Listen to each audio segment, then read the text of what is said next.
Good morning, and welcome to Integrating New Advances into the Care of Patients with Cancer. This is a multi-tumor symposium in partnership with the American Oncology Network. Dr. Neil Love will not be attending in person this year. However, I will be moderating the session today along with our esteemed faculty. Dr. Love will be assisting and presenting video by providers throughout the American Oncology Network who will be presenting cases throughout the session today. Welcome, AON members, to the American Oncology Annual Clinical Summit. Just a bit of housekeeping at the beginning of each session. Today, in today's module, we'll be presenting data from actual patients within the American Oncology Network using data extracted by Meaningful Insights Biotech Analytics.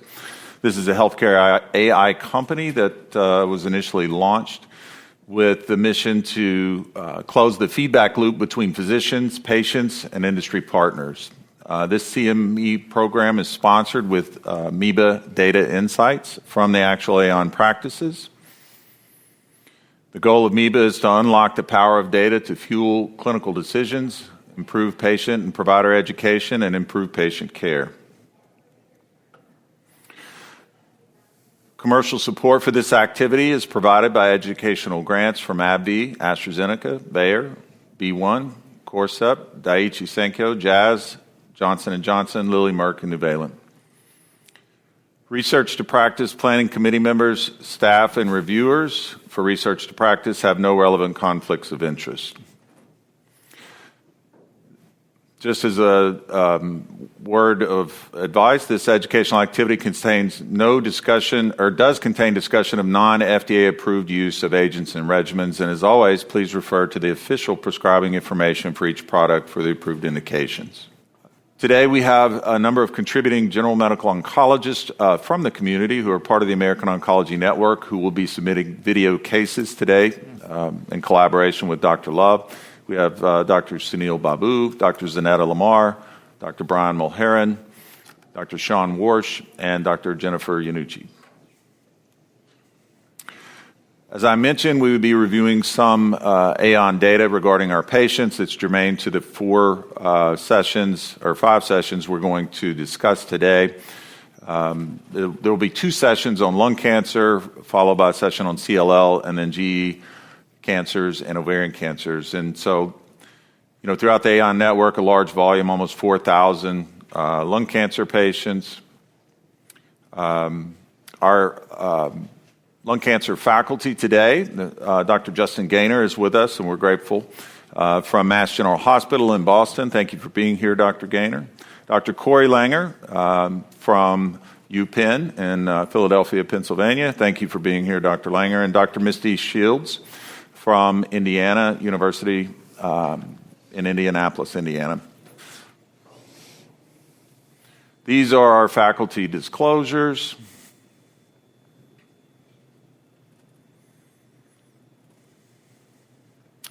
So again, circling back to the snapshot of patients throughout the American Oncology Network, data that's germane to the topics to be discussed. So 607 small cell lung cancer patients, about 464 patients with EGFR mutations, 129 or so with ALK rearrangements, and then 23 and 22 respectively with ROS1 rearrangements and HER2 mutations in the lung cancer space. We also looked at patterns of drug utilization that was pulled from the MEBA database. And if you look, you have about 387 patients with exposure to osimertinib, 61 or so with exposure to amivantamab, and lazertinib is around 29. I think there's a bit of a disconnect between the amivantamab and lazertinib, maybe due to exon 20 insertion utilization of amivantamab. With respect to the ALK rearrangement, alectinib, about 77 patients on therapy, and lorlatinib, about 36 patients. For TDXD, 25 patients throughout the network been exposed, those with some HER2 mutation or amplification. Datopotamab, we actually had 2 patients. Datopotamab has a new indication for EGFR mutated lung cancer with progression, no larotrectinib patients. Had some recent data with durva and trimi, quite a bit of durva use, and less so on the CTLA-4. Lurbinectedin in the small cell space, and then obviously we have the approval for the bispecific tarlatamab. That's looking at utilization patterns throughout the network. So kind of a call out to the network for having quite a bit of BiTE therapies. I think throughout the network to date, there's over 2,000 bispecific T-cell engagers been administered. So without further ado, we're going to move into the content for today. We'll let Dr. Gainor start us off addressing targeted therapy for non-small cell lung cancer. Dr. Gainor? Great. Thanks so much for the introduction and for being here today. So lots to cover in targeted therapies in a short period of time. Of course, we know in lung cancer today, we have multiple distinct targets. So we're going to try to hit the highlights as we go through this talk. And then in our cases, we'll take a deeper dive. We'll kick things off with EGFR mutant lung cancer, and I would say that this is an area where we've seen a ton of progress of late, and what used to be a very, I think, simple conversation with patients, right? We're going to start with osimertinib, has now become a very complicated discussion, right? Because we have 3 first-line regimens. We have osimertinib monotherapy, we have osimertinib plus platinum pemetrexed, the FLAURA2 regimen, and we have the MARIPOSA regimen, amivantamab and lazertinib. The issues are that, obviously we're balancing efficacy and toxicity. We recently saw that both FLAURA2 and MARIPOSA have now both had overall survival improvements, but these are more toxic regimens. I would say in my own practice, as we've seen overall survival benefits, I am moving towards the intensified regimens for most of my patients, although there are still some patients, maybe your more frail patients, where we're still using osimertinib monotherapy. I do know we have a case in the case discussion, so I'm going to basically move on from there, but I would say that mainly right now I'm gravitating more towards the FLAURA2 regimen, although there is still an argument to be made for MARIPOSA.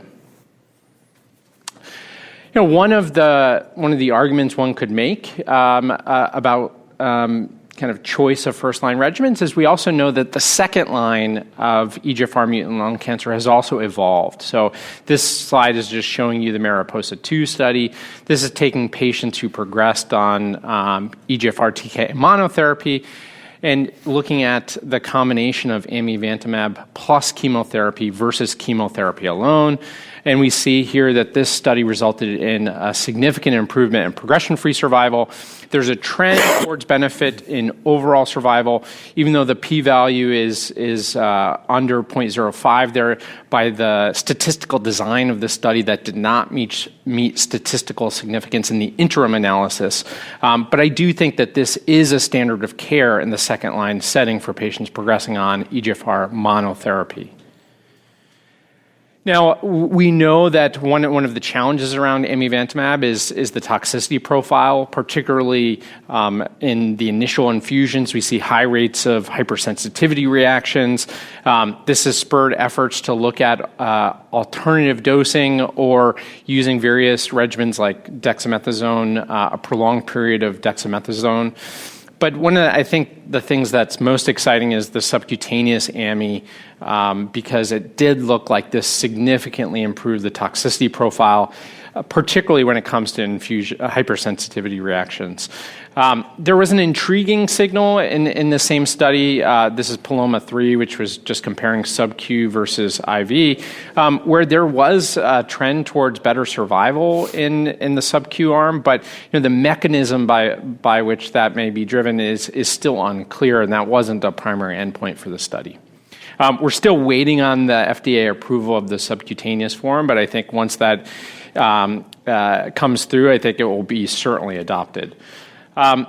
Rounding things out for EGFR mutant lung cancer in the classical mutations is Dato-DX. This was recently approved earlier this year, response rate of around 40%. This approval is based on a compilation of data from 2 different studies. showing, again, response rate around 40%. This does have toxicity in the form of stomatitis, alopecia. Typically, right now, I'm thinking about this as a third-line agent. Moving on to EGFR exon 20, new standard of care based on the Papillon study is the combination of chemo plus amivantamab. You can see a nice improvement in progression-free survival and a waterfall plot showing increased responses. The response rate here was around 60%.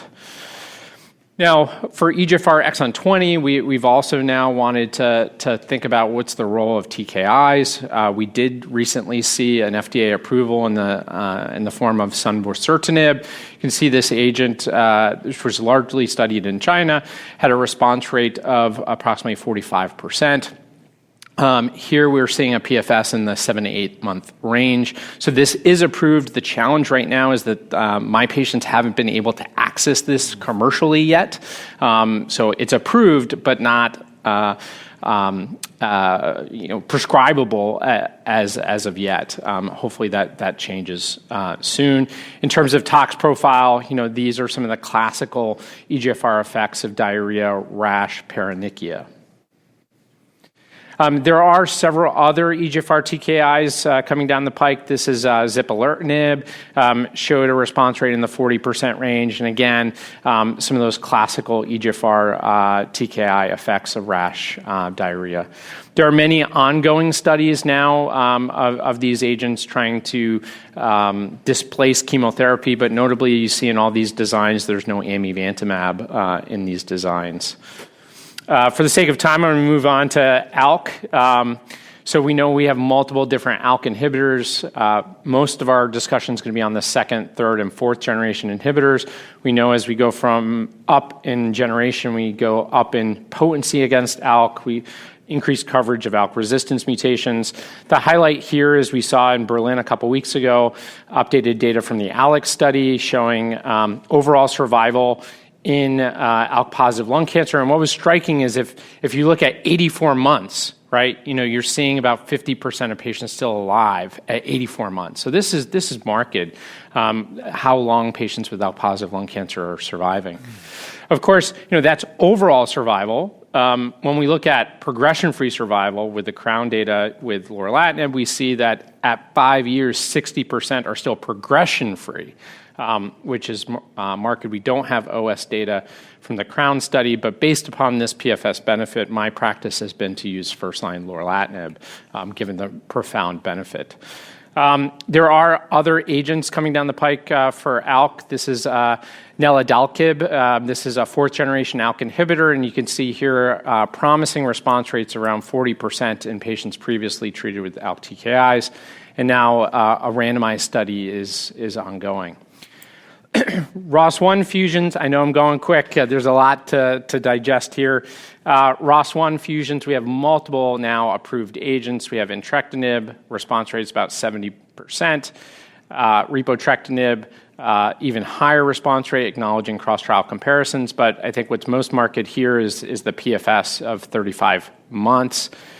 And now the new kid on the block, taletrectinib, which was recently approved, we see here now a PFS of 45 months. So, we're constantly pushing PFS improvements when it comes to ROS1. And there's another ROS1 inhibitor that's currently in development, zidesamtinib. This agent has shown promising response rates of about 45%. In patients previously treated with the TKI. And what's not shown on this slide is very high response rates in the treatment-naive setting. So hopefully we will have another option very, very soon.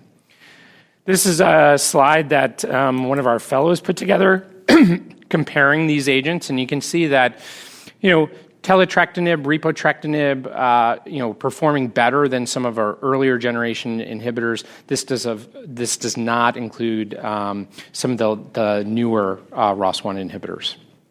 And then rounding things out, HER2. When we talk about HER2, we really need to differentiate HER2 mutations versus HER2 expression. We'll kick things off with HER2 mutations. Most of these mutations are in exon 20. We see our first approval was trastuzumab deruxtecan, producing response rates of around 50%, PFS in the 9 to 10 month range. What followed thereafter is a tumor-agnostic approval for HER2 3+ staining. This is looking at the lung-specific data, showing a response rate of around 50% and a median duration of response of 7 months. So this is something where I am now routinely asking my pathologist to perform HER2 IHC staining, as well as MET staining now. What is new in the HER2 space when we're talking about HER2 mutations are some of the HER2 TKIs. So in Berlin several weeks ago, we saw some of the first-line data from zongertinib. This is a novel HER2 TKI. And I thought these data were extremely impressive. We saw a response rate of 77% in treatment-naive patients. This agent is now FDA approved. And looking at these data, my impression is that this should be shifting into the first-line setting based on these data. That's not the only HER2 TKI. We also have cevabertinib. These data were also presented at ESMO a few weeks ago. We also see here in the treatment-naive setting a response rate of 70%. So this looks, very, very encouraging. In patients previously treated, the response rates do drop. I was struck that if you look at patients previously treated with HER2 ADCs, the response rate in that setting was more in the 38-40% range. So to me, that's telling me that maybe we should be thinking about TKIs before ADCs. But clearly, we don't have as much data in that space. So I recognize I've gone very, very quickly, but happy to take questions as we look at our cases. But this is really just to say that targeted therapies have continued to evolve at a very, very rapid pace, including in what was previously a pretty simple treatment algorithm, such as EGFR mutant lung cancer. So with that, maybe I'll hand things back. Yeah, thanks, Dr. Gainor. I just want to level set. So I was in Chapel Hill with Mark Sosinski, and I remember being at ASCO in the late 90s, when he stood up on stage and said, 4 cycles of platinum and taxane, and nothing has ever been shown to provide any benefit over and above that. We treated lung cancer as 2 buckets, small cell and non-small cell. And, your first slide showed how that pie's been divided up. And so thanks for doing such a great job of plowing through all the actionable mutations and targeted therapies that we have. And I know our other faculty are going to dive into that as well. I wanted to present a few cases now to provide some granularity, and then we'll get into some questions going forward. So first case is a 65-year-old female with an ALK mutant metastatic adenocarcinoma of the lung who also had an elevated PD-L1 expression with a TPS of 70%, presented by Dr. Zanetta Lamar from Naples, Florida. Good morning, everyone. This is Neil Love from Research to Practice. Again this year, happy to partner with Fred Divers and Aon members to once again put on a multi-tumor CME event, not only for the attendees in Dallas, but an international live audience and others who will watch and listen to this event for months to come on our online platform. Over the last few weeks, I met with Aon members Dr. Sunil Babu, Zanetta Lamar, Brian Mulhern, Sean Warsh, and Jennifer Yanucci, who are about to present to the faculty compelling cases from their practices and issues for you to discuss, beginning with lung cancer. And Dr. Lamar has been treating a 65-year-old woman with metastatic ALK-positive adenocarcinoma for more than 5 years. Back in October 2020, I started her on alectinib, and she actually did really well on that. She had a complete response. She was able to continue working. And so she continued on alectinib until April of 2023, when she had some signs of progression on a CT scan. She was started on lorlatinib, and she's actually been on that for 2 years. But I would be curious if she were to progress again, what would the faculty consider as third-line treatment for her. How did she tolerate the alectinib, and how did she tolerate the lorlatinib? With the alectinib, she was actually concerned because she had weight gain and just felt fatigued.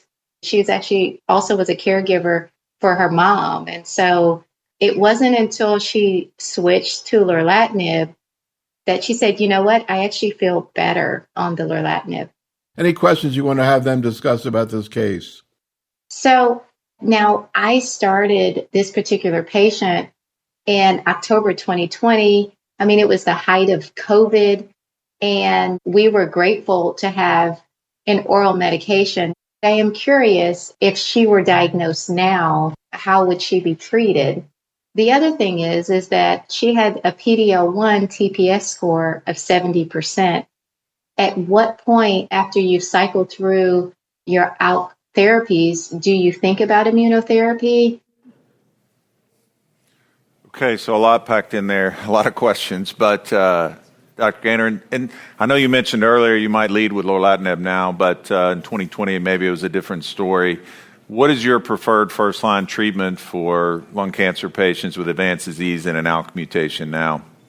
Yeah, you're right. It has evolved. In 2020, I would have said alectinib. But in light of the updated CROWN data, where we still haven't reached a median PFS yet, right? You know, we're at 5 years, and the PFS still the median still hasn't been reached. It's at 60%. And if you even look at the, the slope of that PFS curve, between years 3 and 5, it's only gone down, like 8%. So, could we be thinking about a median of 7-8 years? I think it's certainly possible. So for me, right now, for most of my first-line patients, I'm using lorlatinib. Perfect. Yeah, go ahead, Dr. Langer. Pretty much agree. I think lorlatinib has displaced alectinib based on the PFS data, which are astounding and really unprecedented. Remember, this is metastatic non-small cell. We also see major CNS penetrance, 4 and 5 year CNS progression-free survival, 85-90%. Again, unbelievable, considering the propensity of this cancer to go to the brain. The problem is the toxicity, and I'm amazed Dr. Lamar said that this patient had less toxicity on lorlatinib. That has not been my experience. We see elevations in cholesterol and triglyceride, which is relatively minor, fair amount of edema, and then neurologic toxicity, mood changes, in some cases psychiatric issues, neuropathy, ataxia. It is, by and large, with one exception, all of my patients are not on full dose. They're on reduced dose. Yeah, that's a great call out. I mean, what a wonderful world oncology would be if we had that Kaplan-Meier survival curve for every disease state, right? There'd be a lot of heroes in this room today, and our patients would benefit. Second question, with respect to your usual treatment for a patient with progressive disease who, for example, in 2020 maybe started first-line alectinib and then subsequently switched to lorlatinib, where are we in the third-line setting here? Who wants to take this one? I'm happy to kick things off. Our team has been very interested in understanding the biology of how resistance develops to these agents. Some of the things that we've learned is that when patients are treated with alectinib, about half of the time they'll develop an ALK resistance mutation, and pretty much uniformly those ALK resistance mutations are able to be overcome by lorlatinib. The challenge is that you start building a scaffold of kind of ALK resistance mutations. And so when patients progress in this sequence, they can develop these compound ALK resistance alterations. So my practice has been I'll at least send ctDNA. I'll think about a biopsy. If they have a compound ALK resistance mutation, that's where I'm thinking about the next generation, like the 4th generation ALK inhibitors. If they don't, I think the standard of care would be platinum doublet chemotherapy, platinum pemetrexed. The last thing I'll say is that patients who don't have on-target resistance with ALK, we see MET amplification in a very high proportion of these patients. So about 20% of patients will have MET amplification. And, we now know, there are a variety of different off-label approaches one could think about there. Great. Thank you. Dr. Shields, what do you think about the role for the new tyrosine kinase inhibitors in this space? Thank you, Dr. Divers. So, I think with this field, it's so exciting. We're seeing so many transformative changes, and I agree. When we saw the data at ASCO with Crown just a year ago, what a tremendous amount of progress that has been made. I think for my first line treatment, my preference for ALK fusion positive metastatic non-small cell lung cancer is actually really more of a shared patient informed decision making process. I do talk about alectinib as well as lorlatinib, and I do share the consensus here with the toxicities of these agents is meaningful, and you really have to take into the comorbidities into effect, not only metabolic syndrome like diabetes, hypertension, hyperlipidemia, but also any history of potentially psychiatric illnesses that may be worse or mitigated by the agent you choose. And so I think that really there's equipoise for me to choosing alectinib or lorlatinib here. And so therefore, really those agents in the second line, I think you really have to focus on the patterns of progression. Is this oligo progression? Can we potentially do targeted therapy with SRS or radiation to a local site of progression? If there's multifocal progression, I would probably, again, grab chemotherapy, looking for trials, looking at molecular profiling for resistance if there's an agent, there's a site I can biopsy, and then again, talking to the patient about what the role of these other agents might be. I think MVL-655 is very exciting. I'm excited to see that data as it progresses, but I do think the details matter here. Yeah, I think that's a great call out. We sort of glazed over that to the beginning. Like, you don't know about all these wonderful things unless you test. And so making sure that every person with locally advanced and advanced non-small cell lung cancer is truly tested, I think is critical. Dr. Langer? We test both liquid and tissue. We do that routinely, virtually all patients. In fact, we have a deal with one of the liquid companies to get those the venipunctures done even before the first patient visit. The hardest thing in the world, the hardest thing that we all face as clinicians is a newly diagnosed metastatic non-small cell patient whose PD-L1 is not back, we don't have their molecular back. All we can say is you have bad cancer, it's metastatic, and I haven't a clue yet how to treat you. So expediting that workup is absolutely essential and probably one of our biggest challenges. Yeah, I think it's a good call out, particularly with the Medicare 14-day rule on the tissue. It's a good solution. Dr. Gainor? I just wanted to answer the question in the video about the role of PD-1 inhibitors very quickly there. The short answer, there is no role for PD-1 inhibitors in ALK-positive lung cancer, I think, ever. Due to ILD toxicities? Or no, just lack of efficacy. Lack of efficacy. Like the response rate is close to zero. Okay. The high PD-L1 is a fake out. Got it. Thank you. A red herring. Thanks for the clarity. Okay, next case, we're going to go ahead and present Dr. Yanucci.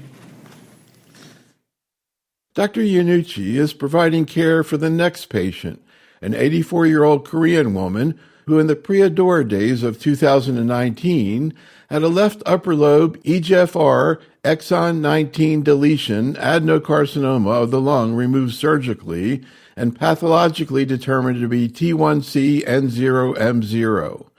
2 years later, she started osimertinib for recurrent metastatic disease, and now 4 years later has disease progression and is receiving amivantamab, carboplatin, and pemetrexed.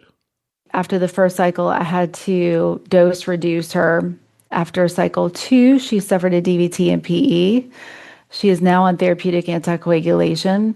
She received cycle 3 today, and the plan is to restage her after 3 cycles. But she is continuing on treatment, continuing on therapeutic anticoagulation, and having a tough time, but we'll see how it goes. So questions on her would be, for a patient like this with progression on EGFR targeted therapies, are there any other options in your eyes for these patients besides the amivantamab plus chemotherapy? Would anybody use the Dato-DXd, and is there anything that you can do to prepare patients for that particular regimen, especially with the mucositis? And in the future, do you think that Dato-DXd is going to be first line. Any questions for the faculty about first-line treatment of EGFR mutant metastatic disease? If someone has excellent performance score, low or high volume disease, do they definitely need to get this chemo EGFR combination? Amivantamab and lazertinib is definitely a more toxic combination than using single agent EGFR. Mutation treatments can be modified, give a couple of rounds and then pull the amivantamab out. Okay, so we knew we were going to get into this, right? So questions for the faculty today. So for those EGFR mutated advanced non-small cell lung cancer patients, right, it was a lot about quality of life, tolerability, response rates are great. What are your preferred option in the frontline setting, Dr. Shields, with respect to the three options that are sitting out there? Thank you so much for that wonderful question. This is of utmost importance. I think this is what we're all facing in clinic, and we see this, and it's hard to effectively and efficiently counsel patients through this because it does evolve over time, and it may be some of the combination strategies like amivantamab and lazertinib. We know that first 4 months the risk of DVT-PE is high, and so there should be prophylactic anticoagulation in that onboarding period. We also know risk of infusion-related reactions, right? We saw with the SKIPPR data to help reduce that with the introduction of pre-meds of dexamethasone. We also saw with the Cocoon data the supportive care to help mitigate some of the dermatologic toxicities that is related to this combination. So I think there's a lot of support out there. It's a lot for patients to unpack in a visit. And also you have to think about also the time toxicity. There's a lot of infusions. There's a lot of time that's spent over an infusion for patients in this kind of step-in dosing while they're being placed on this therapy. You know, that's where kind of going for a single pill, one pill once a day is a lot easier for patients to understand and I think integrate into normal life. It feels more like a vitamin you take every day than it does to have hours spent in an infusion center multiple weeks in a row.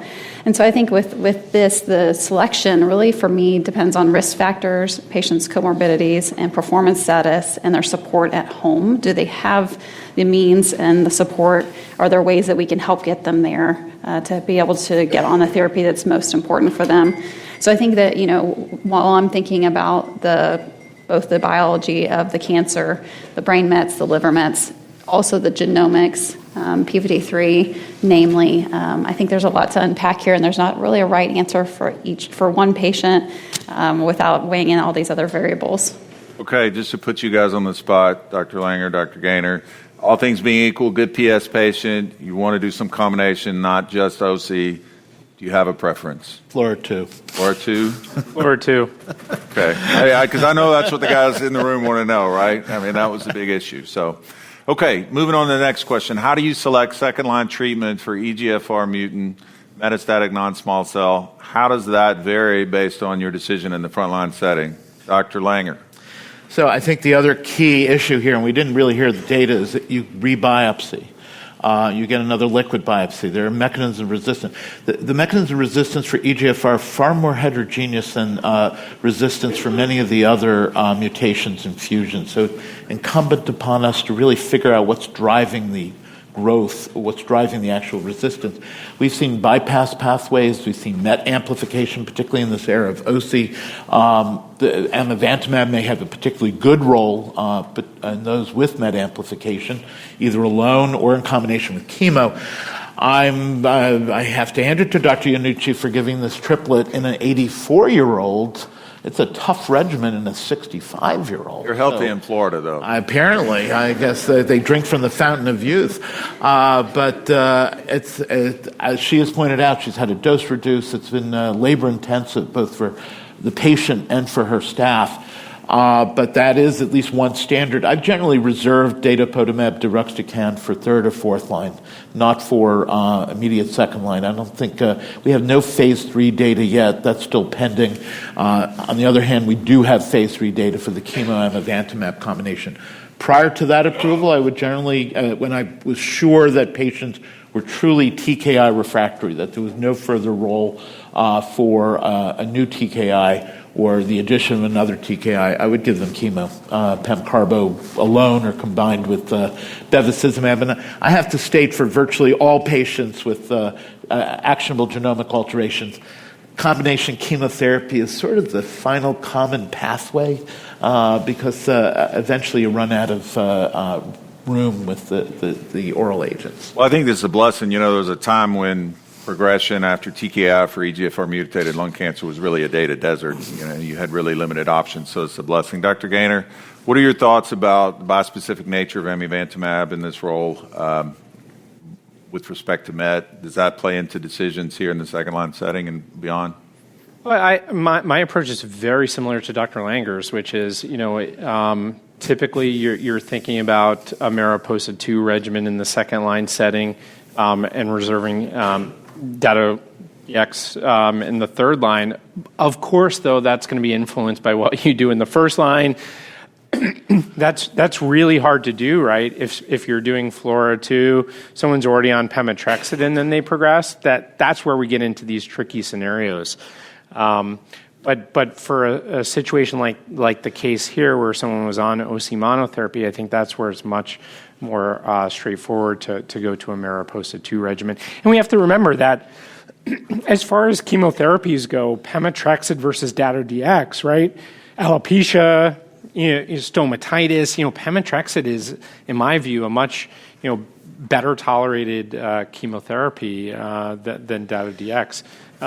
But of course, you're pairing it with amivantamab, and that's where you're really seeing the toxicity. Yeah, I think two great lead-ins to the next question is one, I think we're all aligned in saying, sub-Q amivantamab data looks really good. If you look at that tornado plot, right, from a side effect profile, it's really quite impressive. From a tolerability, what are your thoughts about, I think a number of people in this room have had dato-DXd on trial in lung cancer settings, the stomatitis that I think Dr. Iannucci called out and using the oral dex. Are you guys doing that routinely? Yes. There was a shortage on the oral dex at one point, right? I mean, it was a bit of an issue. What do you think on the ocular toxicity side? As oncologists in the community, we find more and more needs for our physician friends and other specialties to help manage these toxicities. How do you guys mitigate the ocular toxicities here? Dr. Shields? So with full transparency, I actually have not had a patient on dato-DXd, so I couldn't speak to this particular issue, but I'd love to hear the panel's thoughts. I engage an ophthalmologist to co-follow, and myelosuppression, stomatitis, skin rash, we're pretty familiar in how to handle those toxicities as oncologists. Eye toxicities are really out of they're off our lane. They're really not on our radar. So I try to get optometrists or ophthalmologists to co-manage steroid drops there to help. You have to avoid putting contacts in, so revert to glasses. There are basic mechanical things to be done. Not a big toxicity. ILD seems to be lower with this drug compared to my experience with trastuzumab deruxtecan, but it's still a major issue, and it comes on like gangbusters when it hits. What about the fatigue or asthenia here? And do you routinely, Dr. Gainor, use the methylprednisolone eye drops here? So I like Dr. Langer, I partner with ophthalmologists. Like there are some simple things like the contact lenses which you sometimes may not even think about, right? Lubrication drops. And I generally try to have them see ophthalmology first. But I recognize it is sometimes hard getting them in, right? It's hard reading their notes. It's like, what? But it's where like actually picking up the phone or writing emails with my ophthalmology colleagues to guide, because these are not things that oncologists are used to prescribing too. Right. So, what do you guys think in the exon 20 mutant space? So the insertion mutation, de novo patient walks in the door with advanced disease. What's your preference there, Dr. Langer? PEM-carbo amivantamab. I think that's the standard. We've seen a doubling in PFS. The patient's fit enough, that would be my preference.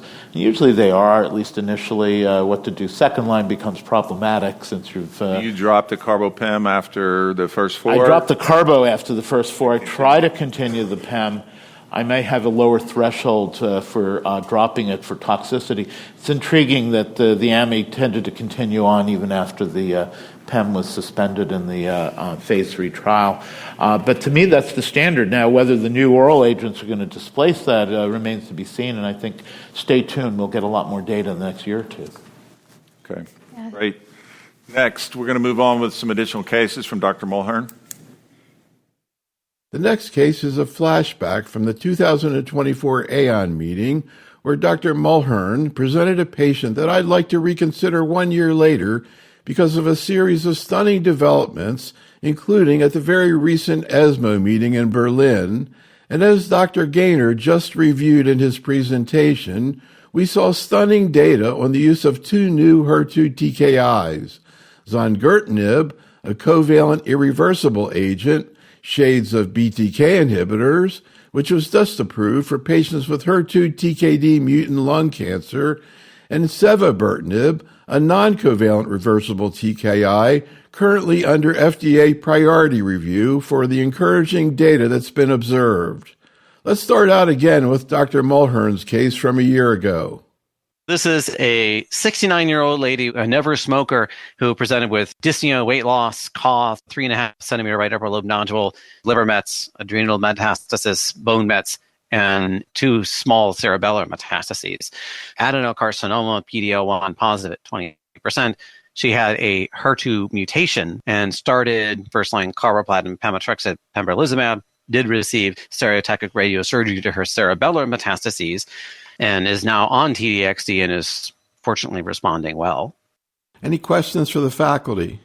Right now, we have TDXD approved in the second line. Well, what about using it in the front line? And let's say she was HER2 positive by expression, by IHC. What do you think about using TDXD in those cases? So the never smoking part of this case is relevant to the new understanding of the phenotype of HER2 TKD mutant lung cancer. And the follow-up from Dr. Mulhern in this case is that the patient was doing well and responding to TDXD when she had an episode of unrelated perforated diverticulitis requiring an emergent partial colectomy, and she ended up transitioning to hospice because treatment was held and she had disease progression. Of great interest is that looking back, this patient in fact did have a HER2 TKD mutation, which leads me to ask the faculty, is HER2 TKD mutant lung cancer the new EGFR or ALK? And if so, how are we going to sequence chemotherapy, IOs, TDXD, and these new TKIs? There's a lot to unpack there. But I will level set. So I saw a super healthy Olympic pickleball player who grew through, had an EGFR mutation, TKD, grew through TDXD, but did respond to zongertinib. The HER2. Mm-hmm. Or HER2, excuse me. Sorry. But did respond to zongertinib. So I think, and I think we've delivered, on the slides, 4 or 5 doses, or patients have been treated with this, given its recent approval. So what are you guys' thoughts about TDXD and zongertinib in this space? As Dr. Love called out, is this the next OC for this subgroup of HER2 mutant patients? Dr. Shields? Yeah, so again, this is a really rapidly evolving area and really trying to break open the HER2 mutant non-small cell lung cancer space. I think that, one important thing on that patient case is I would have probably held the immunotherapy and not given immunotherapy in this realm of mutations with HER2 similar to EGFR and ALK fusions. We do not see much efficacy with immunotherapy in this space with HER2 mutant disease. So in that scenario, this is where testing at diagnosis with an effective panel to have a broad-based NGS testing to know that what you're facing and what is driving this disease will help you guide all areas of sequence for therapy, first line and beyond. Just to reduce the risk of ILD in the second line with TDXD post-IO, especially if it's not efficacious.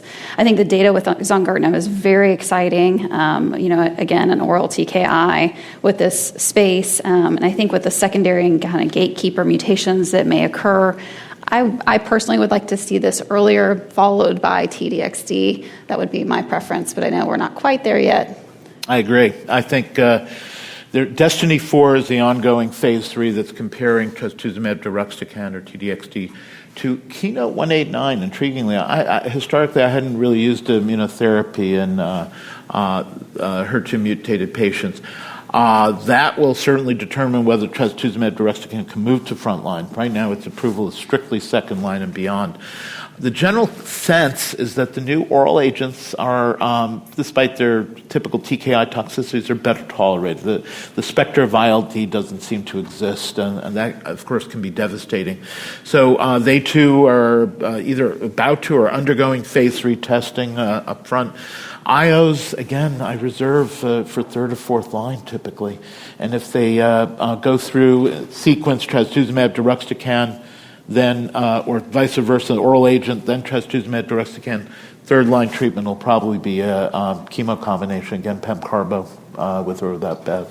Dr. Gainor, what do you think with respect to zongertinib and cevabertinib regarding toxicities? Diarrhea is obviously a common issue with these. What are your thoughts in this HER2 mutant TKD patient population? And I'll give you, do you like the TKI frontline? I do. I think in lung cancer, what we've historically seen, right, is if you're producing response rates 60, 70%, right, usually that's good enough to go into the first line setting. And I think that the zongertinib data, passes that bar in my view. I do think, these agents, the efficacy data looks very good for both of them. We need to see longer follow-up, in terms of the PFS, et cetera. They're still somewhat immature.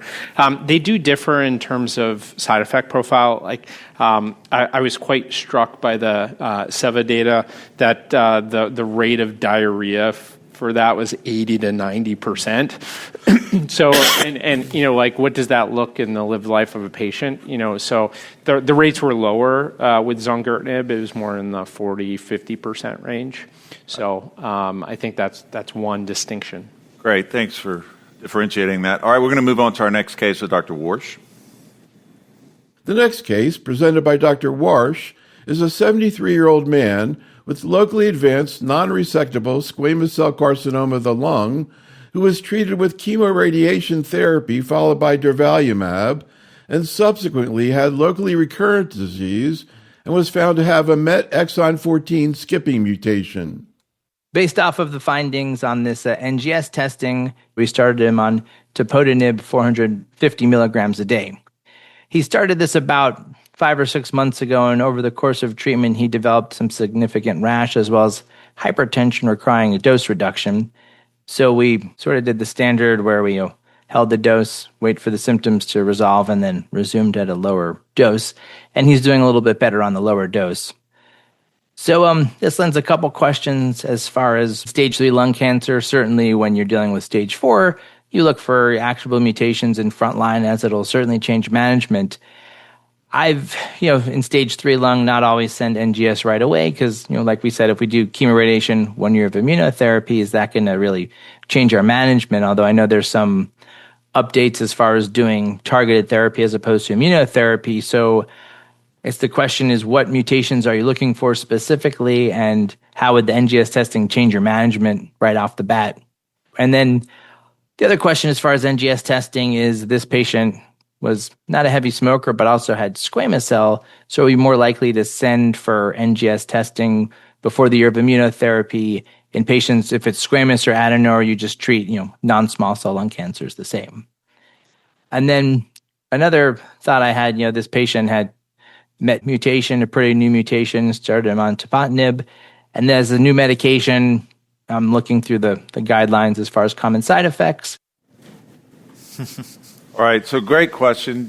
We have data, I guess, in the, with OC and ALK inhibitors in the adjuvant setting. What are your thoughts for a stage 3 treated, Dr. Gainor, with chemoradiation, for consolidation therapy in that space? Yeah. So if we go by the kind of level 1 evidence, there we have EGFR would be the place, right, based on the LAURA data. However, in my own practice, if I had an ALK patient there, recognizing that we don't have prospective data, we have retrospective data, but as I mentioned earlier, PD-1 inhibitors don't really work in ALK-positive lung cancer. It's an incredibly low TMB tumor type where I'll think about off-label ALK-TKI as consolidation. I would say, I know the question's asking, what other alterations? So I generally lump, so that's EGFR and ALK. In that category, I put ROS1, RET, those are NTRK, those are low TMB tumors, never smokers. Generally not giving TKI to those people, like we really don't have any data there. Next, I put, as you go along, I think HER2, I agree with what was mentioned earlier, but I would, with a caveat, which is that there are two different types of HER2 mutations, right? There's the exon 20 kinase domain mutations, but there are some extracellular mutations, right, that have actually much higher TMBs, and they do respond to PD-1, so the type of HER2 mutation matters.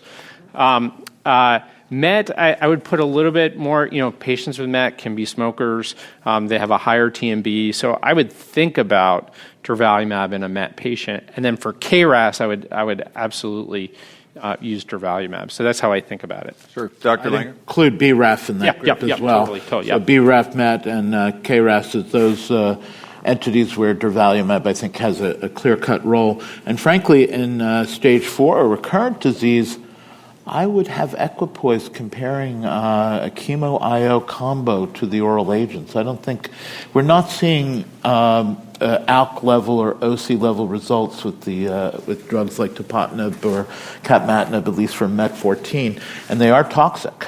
So I know there's been retrospective studies, including by folks in your shop, looking at various outcomes, response, PFS, and OS for those who are either treated up front with chemo-IO or treated with the appropriate oral agent. I think the way that this patient's been managed is fine, and it underscores the need, I believe, to essentially get NGS on everybody. 5 years ago, I wouldn't have said that, but we are seeing mutations pop up in folks with squamous cell or NSCLC, NOS, not otherwise specified. You solve a lot of problems by getting as much tissue as possible for all the various assays we need to do. Dr. Shields, you concur? I do, I want to emphasize the point of a lot of these rare malignancies of the lung. We actually just had a recent brief report in JTO showing the role of NGS testing in other rare tumors like adenosquamous and carcinosarcoma. If you don't test, you don't know, and you can't treat. So I do concur on the NGS testing. I think there was a recent study, Zhuling Li led this effort looking at MET exon 14 skipping mutations and in concordance with their PD-L1 score of greater than 50% pursuing IO first, if less than 50% then pursuing the MET exon 14 TKI like capmatinib, tepotinib first and then pursuing IO. So I think that would be relevant to this question. Two quick call-outs. One, great on the TKD extracellular, and you can look it up on your NGS report. I had to Google it or ChatGPT it. Secondly, the fluid retention with those MET exon TKIs is real. Next case, Dr. Yanucci. The next case is from Dr. Yanucci, a 73-year-old woman who in 2019 presented with cognitive changes and headaches, prompting brain MRI that demonstrated 2 right-side enhancing lesions and a primary tumor in the lung. She underwent surgical resection of the brain, followed by stereotactic radiosurgery for this adenocarcinoma. The PD-1 level was 61%, and the patient was found to have a ROS1 fusion, and then received entrectinib, which resulted in tumor response. In 2023, there was disease progression, which was treated with pembrolizumab, carboplatin, and pemetrexed. The patient responded and continues on this treatment currently. How you would sequence her therapy? Would you do anything differently in retrospect? She's going to progress, undoubtedly. What would you do next upon progression? A question for the faculty would be, where does ROS1 come into her treatment plan as far as sequencing, as far as perhaps using it up front prior to IO therapy, or even adding the chemotherapy to the IO therapy up front? Okay.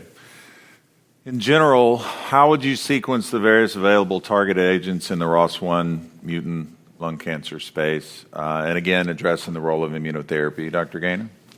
Yeah, so looking at the various ROS1 inhibitors you have, right? Crizotinib, I would say, not really used right now, right? This patient got entrectinib. We know that with those agents that a subset of them will develop on-target ROS1 resistance mutation, in particular this solvent front mutation, this G2032R, which is analogous to G1202R in ALK. And that is an alteration for which we have next-generation targeted therapies. There's some data with repotrectinib with it, overcoming it in terms of available agents. And the Zyda data looks very, very good. It was designed to overcome a lot of these resistance alterations. So that would be, if I didn't have access to a trial right now, I'd be thinking about repo. But I'd be looking, Zyda for a trial for this patient. And then to your last point, like ALK, remember ALK and ROS1 are like 80% homologous to one another, and so and they behave very, very similarly. So I generally don't use PD-1 pathway inhibitors in ROS1. Dr. Langer, quick question. So if you had a ROS1 fusion advanced patient present, what would your first-line choices be? So I think effectively repo and taletrectinib have displaced crizotinib and entrectinib.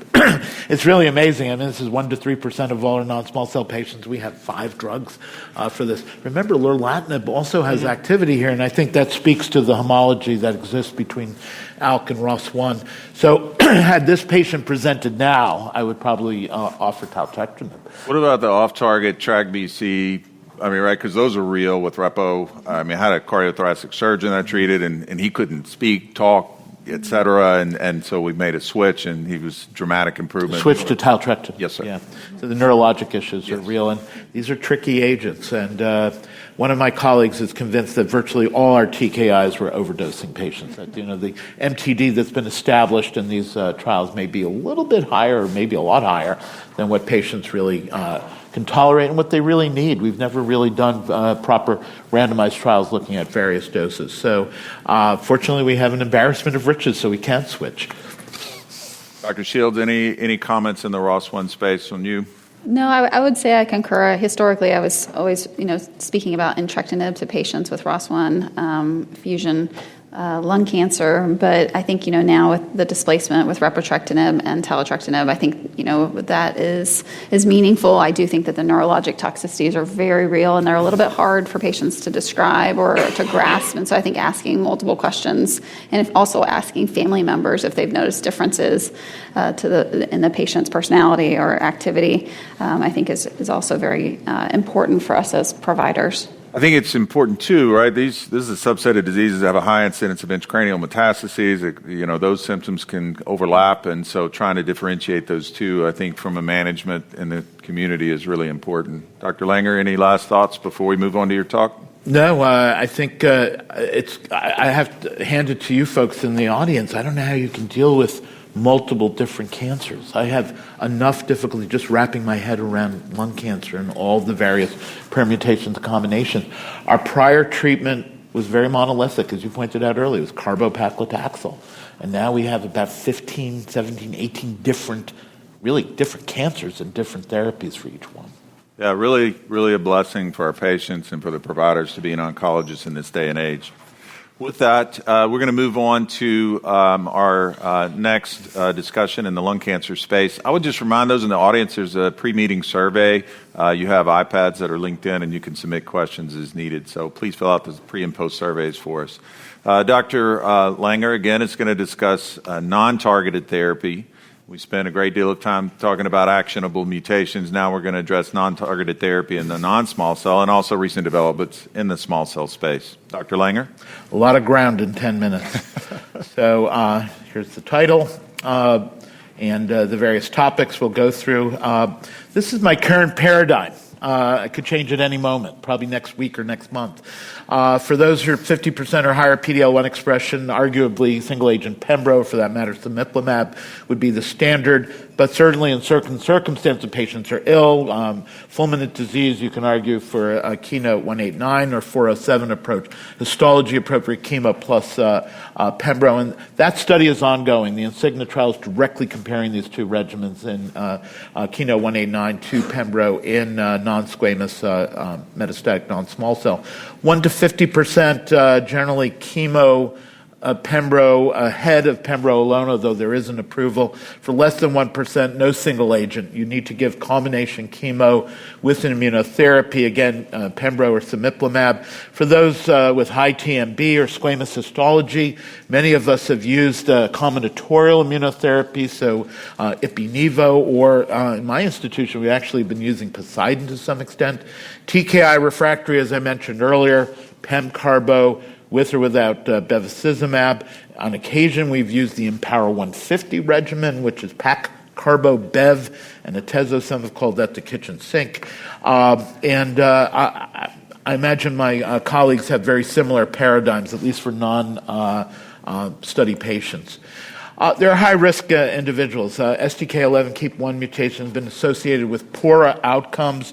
So if you look at both Dana-Farber and Memorial Sloan Kettering, patients with STK11 and KEAP1 seem to have lower overall survival compared to the wild-type population when treated with PD-1 inhibitors. If you look at ICI monotherapy and PFS, the STK11 mutant population median of 2 months versus 4.8 for the wild-type group. KEAP1 mutation 1.8 versus 4.6 for the better group. For chemo combinations with ICI inhibitors, again, better outcomes in the wild-type population. Yet there are data, in vivo murine experiments that have shown an enhanced anti-tumor effect from adding CTLA-4 inhibitors to KEAP1 deficient tumors, as shown here.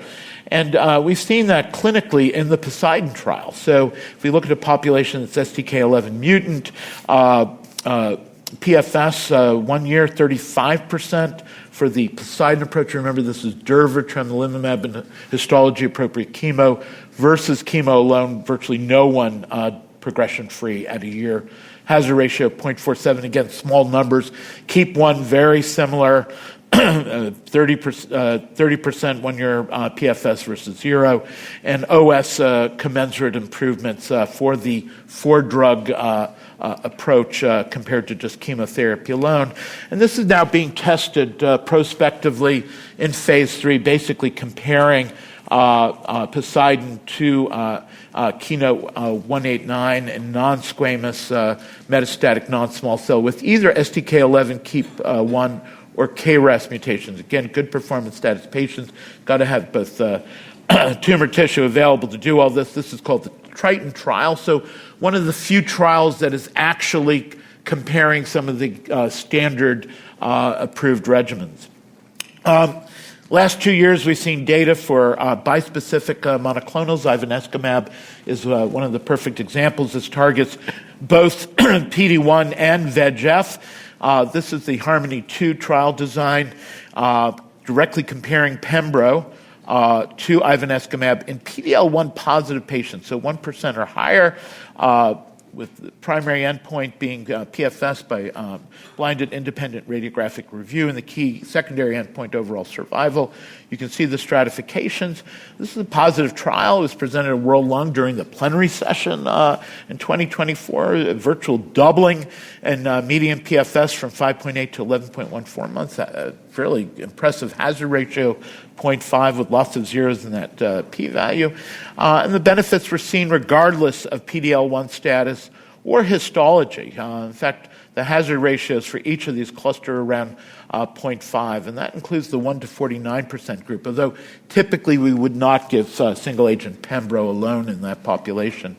Harmony 6 was presented just 2 weeks ago at ESMO, a squamous-specific trial, metastatic disease, comparing again, a China-specific trial looking at their version of pembrolizumab with carbo-pac, so regimen sort of similar to 407, versus ivonescimab combined with chemo, and again, a PFS benefit.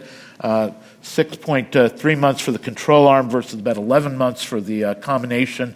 The hazard ratio of 0.8 and lots of zeros in that p-value. The benefits were seen pretty much across the board, regardless of age, gender, stage, PD-L1 status, the presence or absence of liver or brain metastases, and again, regardless of PD-L1 expression, although notably in that 50% or higher group, where the a checkpoint inhibitor alone or in combination would probably do better, you see perhaps a less pronounced effect. Toxicities are shown here. The immune-mediated toxicities are very similar. You do see an increase in VEGF-related AEs, including proteinuria, bleeding, but mostly grade 1 or 2 by and large. And as for grade 5 events, there's really no difference. Remember, this is a squamous population where the equivalent agent, bevacizumab, is prohibited. So for whatever reason, we seem to be getting away with this combination. Switching to small cell in our last 4 minutes, Adriatic. Again, this was presented just a year ago at ASCO 2024 by Dave Spiegel to a standing ovation. Limited stage small cell, patients getting standard chemo RADs, going on to Durva for 2 years versus placebo. You see OS benefit, hazard ratio of 0.73, p-value of 0.01, about a 11% absolute improvement. You are starting to see a plateau in the curve beyond 3 years. Again, benefits seen across the board, regardless of subgroup. Here's the PFS curve. So again, 46% versus 34%, similar hazard ratio with benefits seen pretty much in every group. Expected toxicity, nothing untoward. AEs leading to treatment discontinuation, about 16%. You do see only 2 treatment emergent AEs leading to fatality, and a bit more toxicity, but tolerable by and large. So that's really the new standard for limited stage small cell. The benefits, once more, we're seen regardless of whether patients got carbo or cis, whether they got PCI or not. An intriguing sidebar here for the PCI yes group, 3-year survival 62%. For the PCI no group, 50%. Maybe a surrogate for the role of PCI, which will be investigated in the Maverick trial. And then for carbo, again, 65% survival at 3 years. For those who received cisplatin up front, it looks like it was about 52%. Extensive stage, which is the vast majority of patients with small cell. We now have long-term survival data for the standard regimens, Empower-133, with the Atezo combined with the topoisomerase platinum. 5-year survival rate now double digits, 12%. Typically in the pre-IO era, it was 2 or 3% at best. Similar data for Caspian, 3-year data, 18% versus 6%. It looks like it'll probably level out at about 10 to 12% for the benefit of discussion. Pembro performed similarly. It's not FDA approved here, but there was statistical malfeasance when this phase 3 was done, but very similar data at 3 years, 15.5% versus 6%. Probably doesn't matter which IO is used. This year at ASCO, the Inforte trial was presented. This is combination Atezo and Lurbi maintenance versus Atezo alone in the Empower-133 setting. 2 important caveats. Patients with brain mets were not allowed on study, which is in contrast to our typical small cell population, and there was no crossover allowed.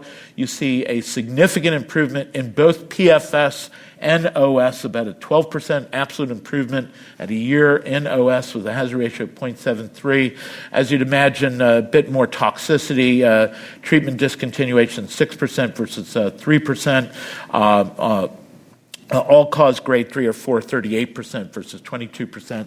This is the first study, to my knowledge, in the maintenance setting and extensive stage small cell to show both a PFS and OS benefit. And this would have been the stellar news of the meeting, but that was actually, I want to mention that we just saw the FDA approval for Lurbi in this setting, although many of us were actually using it before the approval, but that came a month ago, and you have to prepare these patients beforehand because if you spring the Lurbi on them after they've gotten through the chemo, it generally doesn't fly. Tarlatamab really stole all the thunder at ASCO. So to remind everyone, this is a bispecific T-cell engager, binds to T cells through CD3, essentially summons the T cells to the small cell through binding to DLL3, the delta protein, attacking and hopefully eradicating the cancer cell.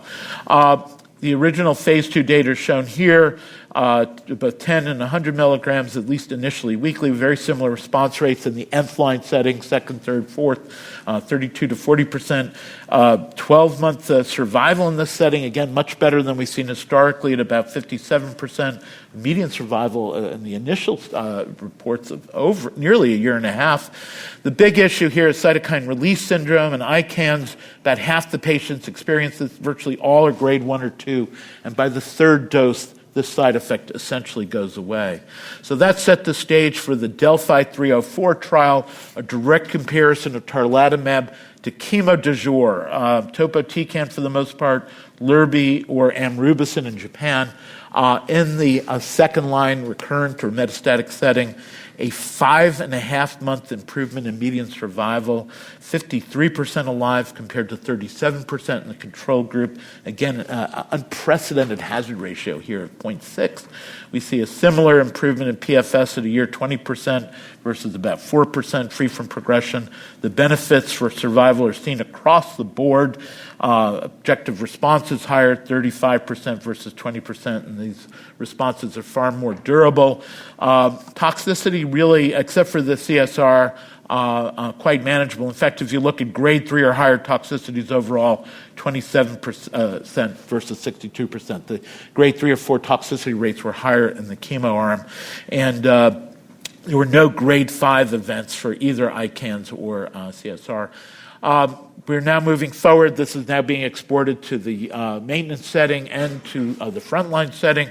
This is a presentation looking at combination tarlatamab with either atezo or durva as part of maintenance with the 9-month PFS of roughly about 40% overall, maybe a tad better for durva for what it's worth, although these are very small numbers, and survival at 9 to 12 months of nearly 90%. We're about to witness a major, major breakthrough in small cell. Finally, the ADCs. We're looking at them in non-small cell. We're certainly evaluating them in small cell. So TROP2, SEZ6 as targets, DL3 and B7H3. The latter two are highly expressed in small cell. Give a bit of information in ifinatamab deruxtecan. Again, this is a humanized anti-B7H3 monoclonal linked to a warhead, a topo-1 inhibitor, payload deruxtecan you're all familiar with, biocleavable tetrapeptide-based linker. Response rates at the higher dose, 12 mg per kg every 3 weeks, about 55%. This was a dose-seeking study of 8 mg or 12 mg per kg. You see pretty similar PFS, maybe a tad higher for the higher dose at the median of about 5.4 months. More dose discontinuation, more toxicity at the higher dose, but generally manageable. Remember, this is really chemo 2.0. You do see ILD, for the most part grade 1 or 2, one grade 5 event in the lower dose. And this is an expanded series now, well over 100 patients with response rates approaching 50%. Yet another agent which doesn't have a name yet, so I call this license plate therapy. Higher dose, again, response rate of about 40%, very similar PFS, 5.7 months, and median survival 11.5 months. So small cell is really the new frontier, the new breakthrough at this point. Limited stage, the consolidation with durva for up to 2 years is the standard of care with 10 to 12% absolute improvement in long-term survival. Of note, the median duration in that study was only about 9 or 10 months, so calls into question whether we need 2 years. The addition of checkpoint inhibitors to standard etoposide platinum, again, the standard of care, and we're finally seeing 5-year survival rates of 10% or higher. Lurbi combined with the tezo in the maintenance setting is the standard of care for now, but that might be displaced. Higher PFS and OS, certainly more toxicity. Tarlatamab is the new standard of care in the second-line setting, dramatically displacing either Lurbi or Topo. Advantages across the board, including patient-reported outcomes. The role of ADCs remains to be determined. I'm still a little skeptical. I think so far they're a single. Tarlatamab is a double or a triple. Awesome. Thanks, Dr. Langer. Many thanks to the faculty. We asked them to put an immense amount of data in a 10 to 12-minute slot here so that we have time for discussion, and to address questions at the end. So with that, we're going to ask Dr. Shields from IU to go through neoadjuvant and perioperative approaches. I know there are a lot of questions. It's also a very busy space from the standpoint of management. Dr. Shields? Thank you so much. So I'll get through this fairly quickly. What an exciting time for patients who are diagnosed with earlier stages, so potentially resectable non-small cell lung cancer. And this is so meaningful because so many patients are getting and should be getting, who are high-risk lung cancer screening, takes 3 minutes, there's no IV, it's low-dose CT scan. And so patients who are eligible are more likely to have early stage and therefore are more likely to be cured of lung cancer and really transforming this disease as we know it. And so these are meaningful because these are patients who are potentially resectable. So going through this data here first with Checkmate 816, this was a phase 3 study looking at patients with stage 1B to 3A, again, 4 centimeters or greater primary tumor with TNM 7th edition here. Patients were randomized 1-to-1 to Nivo chemo versus chemo for 3 cycles prior to the restaging and consideration for surgery. Patients were allowed to get adjuvant chemo or RT and were followed up for a minimum of almost 60 months on study. And what we saw here was the event-free survival here really almost tripling in the Nivo chemo versus chemo only, really with a 49% versus 34% at 60 months here with that addition of Nivo to the neoadjuvant setting. We saw the final overall survival data of Checkmate 816 with a hazard ratio of 0.72, with the Nivo chemo arm being 65% alive at 5 years compared to 55%.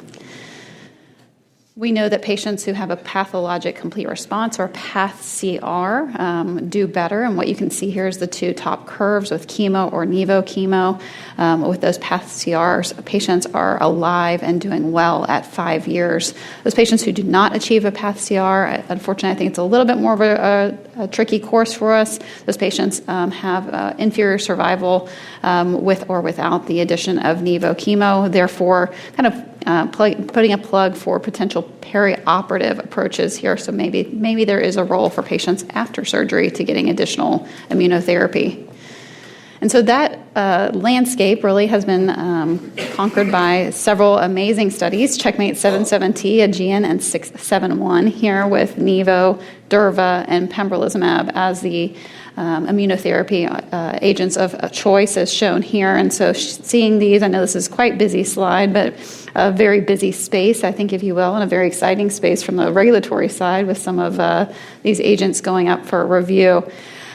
So again, these are patients, so 77T were patients with stage 3A non-small cell lung cancer per the 8th edition of AJCC, no prior treatment, getting Nivo and chemo for 4 cycles versus chemo alone, restaging, then go into surgery, followed by the adjuvant role of Nivo for 13 cycles versus placebo, and followed up with Aegean. Again, we saw a little bit of a controversy with the contribution of parts here, calling into question a little bit of the study design, but again, still seeing that signal, which we'll get into, with patients who had resectable stage 2A to 3B, AGC 8th edition here, treatment naive randomized 1-to-1 Durva with chemotherapy 4 cycles versus placebo and chemotherapy for 4 cycles prior to surgery, with, again, the role of adjuvant durvalumab versus placebo for 12 cycles. And finally, we saw the Keynote 671. This is the agent, the study with pembrolizumab as the agent, with the role of chemotherapy, either cisgem or cispemetrexed, compared to cisgem or cispemetrexed alone for 4 cycles surgery, followed by pembrolizumab or placebo for 13 cycles post-operatively. And so really in this space, we see a lot of event-free and disease-free survival benefit with these agents. Again, here, the Nivo with an improvement in the event-free survival at 30 months, 61% versus 43% with a hazard ratio of 0.61 with significance here over placebo alone. And then we see the trend towards, but not yet, an overall survival benefit with this agent here at 30 months. Again, lots of censoring in the curves, hazard ratio of 0.85 at this interim analysis. With the GM, we see the event-free survival benefit, again, 60.1 versus 47.9 at 36 months with Durva compared to placebo in the perioperative space, again, with a hazard ratio of 0.69.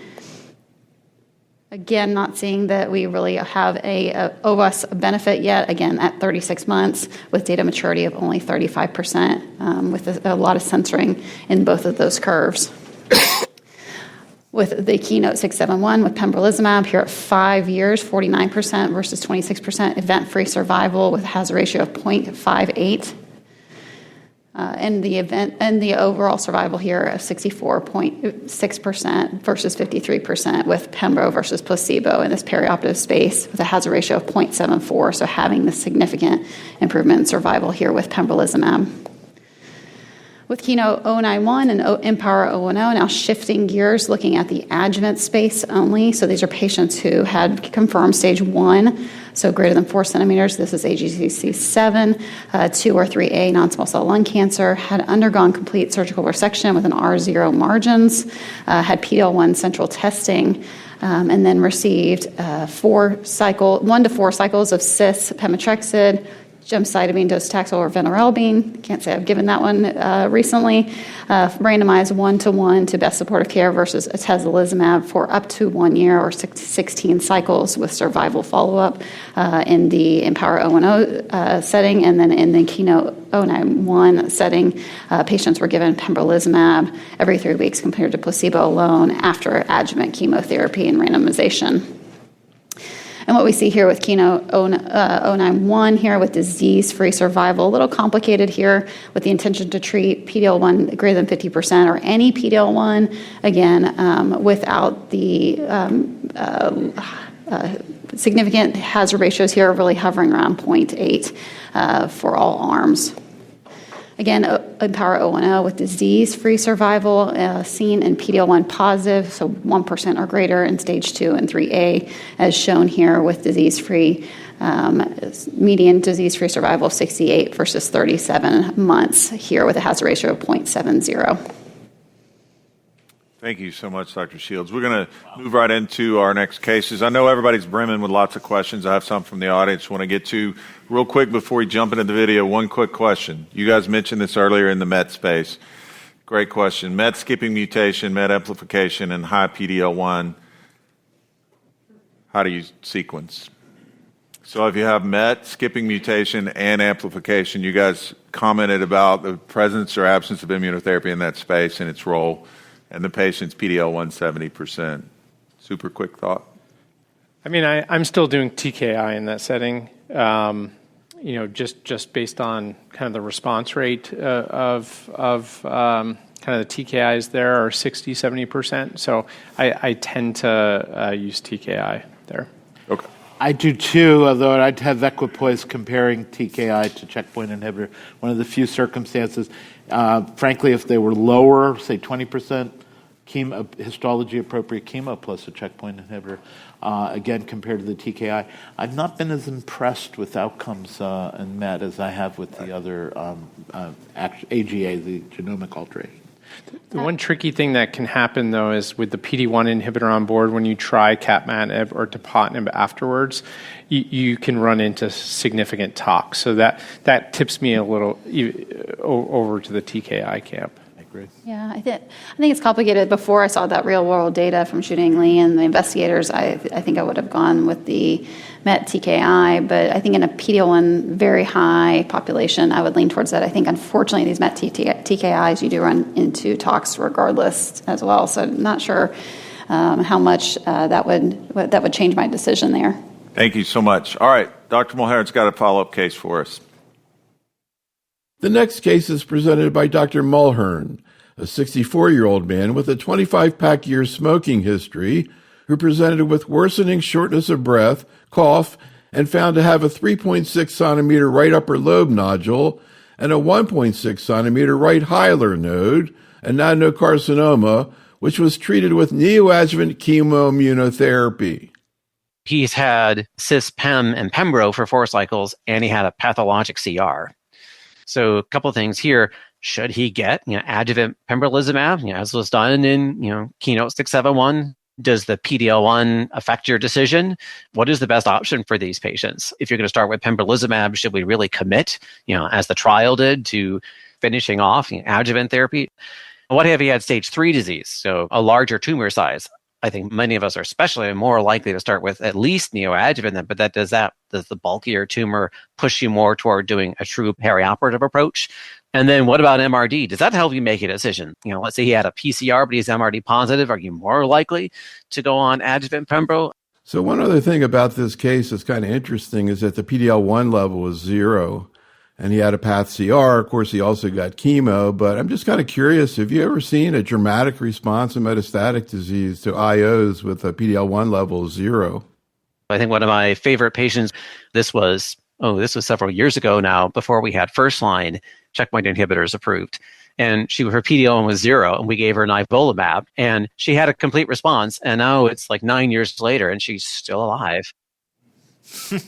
So yeah, the PD-L1 story deepens, right? Oncology only gets more complex, especially in the ivonescimab data that you presented. So some questions for the faculty. What are your thoughts? I'll let you start off, Dr. Shields. This is your bag. How do you generally approach the neoadjuvant chemoimmunotherapy for a localized non-small cell lung cancer? Yeah. I guess, real quick, let's go down the row.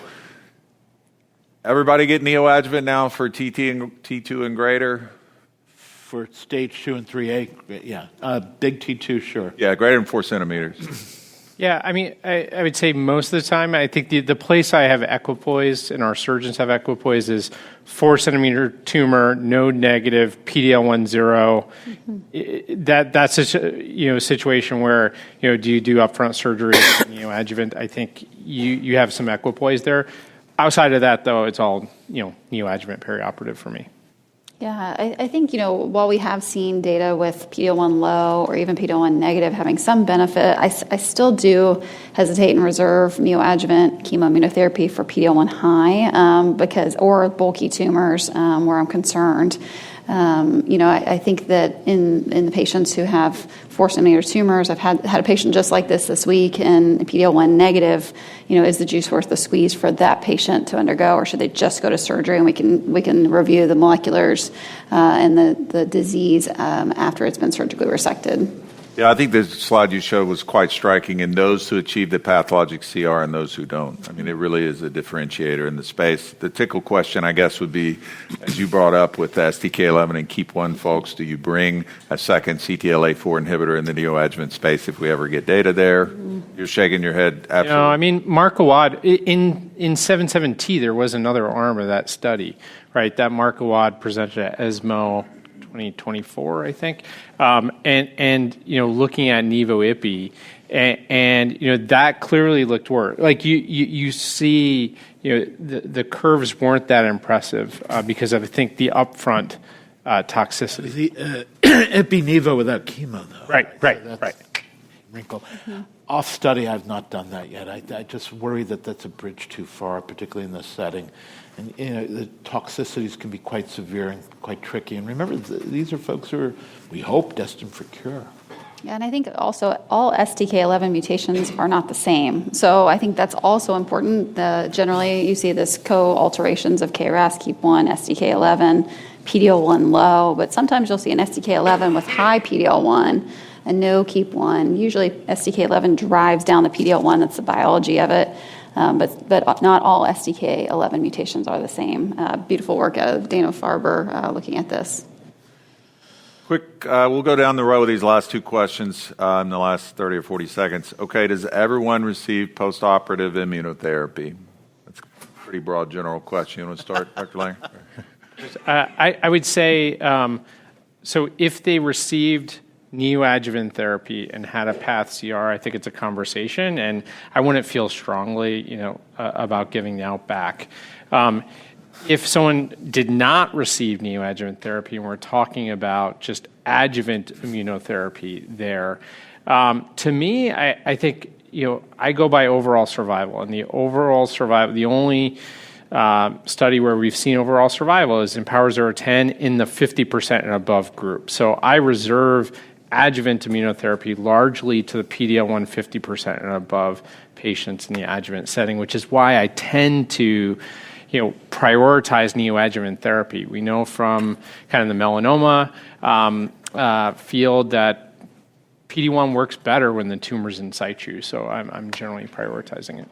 Okay, quick question. ctDNA, are you guys using it, Dr. Shields?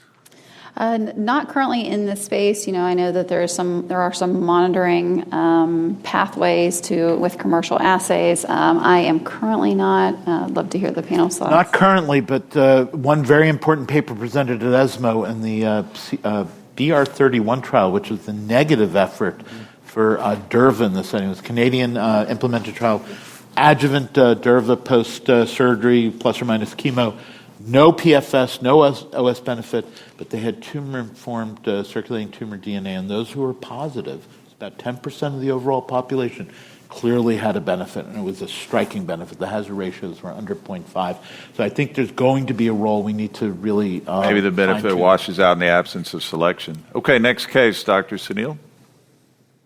The next case is presented by Dr. Babu, who's particularly interested in Dr. Langer's feedback. 60 years of age, smoker, ECOG 01 with stage 4 lung cancer, no brain mets, but painful lesions, some liver lesions, and the PD-1 comes back 50% squamous cell histology. Technically, in a scenario like that, we could get away with single agent pembro. Is just giving single agent pembro adequate for a patient who can handle much more? So is there a PD-1 level Dr. Langer will be comfortable with where we can use that single agent? And how does he approach, some of this resistant biomarkers like STK11, KIP mutation in a scenario where there is more than 50% PD-1? How do you incorporate all this information? Is giving single agent pembrolizumab adequate? Any other lung cancer questions for Dr. Langer and his colleagues? In a patient who progresses on a single agent immunotherapy, for PD-1 greater than 50, or a chemoimmunotherapy where we used only one agent, is there any utility in adding a CTLA-4 when the patient starts progressing? Is that a valid approach in someone who does not, whether they have mutation or not in STK11 or KIP mutation or not, is there any utility or is it just a waste of time? You guys didn't know you were getting called out up here, so.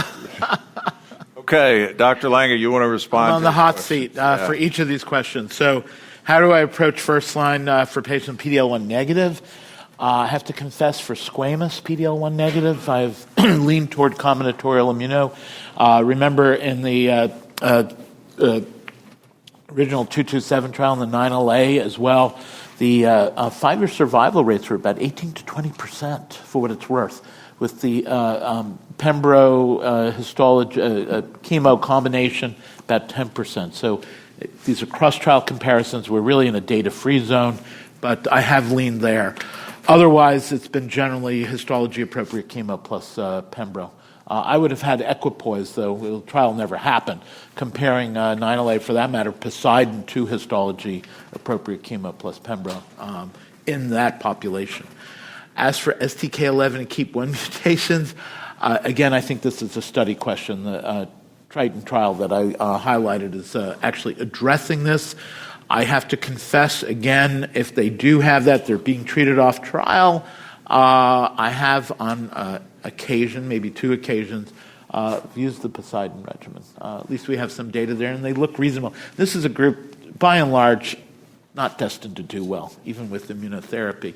And adding, he actually had 2 questions. One was adding a CTLA-4 inhibitor if a single agent PD-1 or PD-L1 inhibitor wasn't working. There's no data for that I'm aware of going on, although anecdotally, again, when I've seen inadequate response to this, again, there's no FDA approval here, for 189, a couple of us have gone to Poseidon, and we've seen responses. It's purely anecdotal. It's not what I would do typically off study. Adding chemo later is being addressed in the Insignia trial. So there's actually 3 arms for metastatic non-squamous non-small cell, Keynote 189 versus single agent Pembro, followed by either chemo alone or chemo with Pembro continued beyond progression. So that question will be addressed in a clinical trial. Great call out. Okay, in our last minutes, we're going to go with a case from Dr. Warsh and get back to the small cell space. The next case is presented by Dr. Warsh, a 59-year-old man with a 45-pack-year history of smoking who underwent a workup for dyspnea and weakness and was found to have widely metastatic small cell carcinoma of the lung. After 4 cycles of carboplatin, etoposide, and durvalumab, the PET demonstrated complete metabolic response. The patient has begun maintenance durvalumab. We think we get people through the chemotherapy. We give them a little chemo-free interval, although there's been some pretty encouraging data recently about lurbinectinib in maintenance combined with atezolizumab. The data is positive, but my question is this a meaningful overall survival benefit where it would really change your management? And I know a lot of times there's a positive study, but is it enough to really move the needle? And then I guess the question is, would that change your management up front, adding in atezolizumab, knowing that you might do lurbinectinib as maintenance going forward, if that's really changed your practice patterns? And then sort of thinking down the road a little bit for this guy who, like I said, is, overall, he's young, he's healthy, he's in good shape. My thought would be if he needs second line or when he needs second line therapy, thinking about tarlatamab. So in these oftentimes when small cells recur, they recur very quickly. So do you sort of get the ball rolling for BiTE therapy early on when they're in remission, or do you wait until they're a little closer to needing it? Because for this guy, I would hate to wait and then all of a sudden we're behind the 8 ball trying to get him into this therapy. Anything you'd like to hear them discuss about tarlatamab? I'm just curious what your experience with this is. Have you seen, meaningful benefit? And what's the current status of the patient? He's gotten a couple doses of the durvalumab and is doing very well. And I'd say this patient, he would want to be aggressive. And I think he's had family members with cancer and he sort of knows what it's in store. And I think the fact that he tolerated the carboplatin etoposide so well, I think he'd want to keep his foot on the pedal and keep pushing with as aggressive treatment as possible. Lots to unpack there. Okay, so given the data with Larby, Dr. Shields, you got somebody you just finished in their own consolidation. Darva, do you add the Larby? Yeah, so I think this is a really important question, right? So we've seen the data from both IMforte as well as Delphi 304 with the second-line tarlatamab, and recently with Delphi 303 with the maintenance role of tarlatamab here with either IO agent, durvalumab, or atezolizumab. And so I do use maintenance lurbinectedin. I've given this actually already to a few patients. I think it's very important to note, number one, patients should not have brain metastases. Lurbi is a semi-synthetic derivative of trabectedin and is a large compound and does not have blood-brain barrier penetration. That is why there was the exclusion on the study. This is really meaningful because this is a sanctuary site for small cell lung cancer, and while that chemotherapy may have been holding something at bay that was not radiographically evident, I do emphasize caution with switching to this regimen because we know immunotherapy alone may not cross the blood-brain barrier, and we saw the data at ESMO just presented a few weeks ago that showed the area of progression on IMforte was namely in the Lurbi arm in the brain. And so that's important. Now, if you look at the flip data of the atezolizumab maintenance, we see that the highest area of progression was in the liver, which is also very meaningful for patients, can actually prohibit additional lines of therapy and cause real harm to patients. And so for that reason, we see that extension of the progression-free survival benefit with the addition of Lurbi. I do use that. Again, knowing that you should have supportive care with G-CSF in that regimen. either on body or next day after the addition of therapy. So I do think it's meaningful. I think that tarlatamab is right on the heels of this regimen with the Delphi 303 showing a median overall survival presented at ESMO with that extension arm of 25 months for first-line therapy, 25 months. But it's important to note only 24% of patients responded to tarlatamab once they were switched to the maintenance arm. So I think that's also important that not all patients, not a home run for all patients in this therapy, and so therefore biomarkers. We know the DLL3 on the initial tarlatamab studies was actually one cell was considered positive, one cell. So we don't have a biomarker yet for these agents. I think more is to come. I am using it. You should counsel patients and counsel them early when you're getting started so they're not surprised when they switch to maintenance therapy. Really, really great summation, Dr. Shields. Dr. Gainor, what about tarlatamab and your thoughts? Any contraindications, utilization of this agent, given the impressive data that Dr. Langer showed? No, I mean, I think right now it's standard of care second line. I completely agree.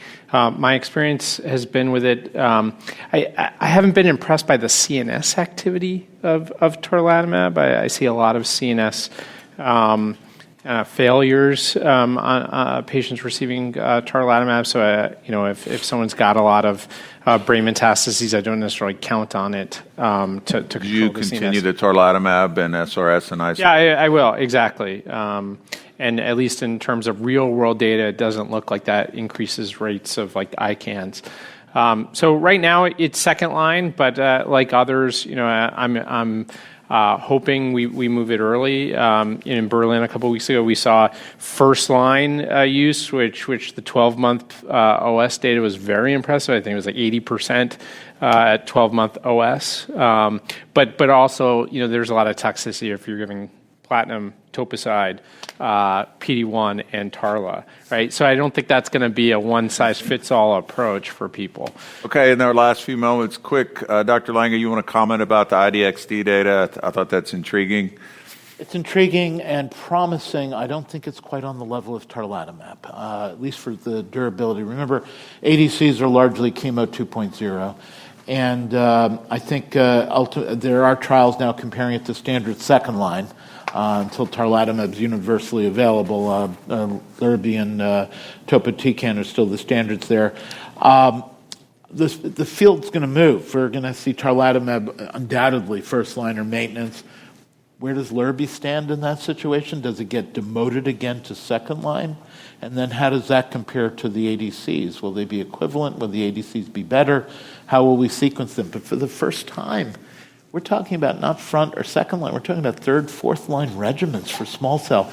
And the key point that Dr. Shields made and Dr. Gainor, you don't wait. If these patients start exhibiting progression, you have to work quickly.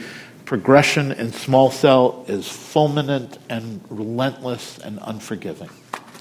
Yeah, Dr. Shields. If I may just add on to this excellent point by Dr. Langer, I think, number one, if you look at the Delphi 304, if the sub-arms, Lurbi actually didn't perform that poorly. It actually crossed one if you look at the confidence intervals. So I think it was underpowered there to actually make that comparison. Really, we know it's better than topotecan and amrubicin, which we don't have access to, with it being in Japan for use only. I think with tarlatamab, I have a patient who's been on 15 months and doing phenomenal complete response, but I also have patients that I get the scan at 6 weeks and everything's growing. So it's not a home run for everybody. You have to keep a close eye. You have to, if they have progression in the body, you have to re-image the brain. You have to have a level set to know where the disease is. I think the ADCs are really exciting. They're quick. They respond, high response rates, 50%, 60%. I think with IDXD, we see that dose dependence. We saw at ESMO the intracranial data, presented by Dr. Rocha. And so I think very exciting. I think more to come. How to sequence these is really going to be dependent on biomarkers. Yeah, I think it's a great point. To the end of tarlatamab and the build-out to get that accessible to patients, the AON network has an all-outpatient bispecific regimen, so they've been able to implement that. Dr. Warsh sort of called that out with when do we start getting ready in that space, and so it's been really successful, little to no CRS or ICANS in that space. I'm going to thank you guys so much for the time today. I really appreciate everything. Your insights were meaningful, I know, to the audience, and to me, I learned a lot. So thank you again for your time here today.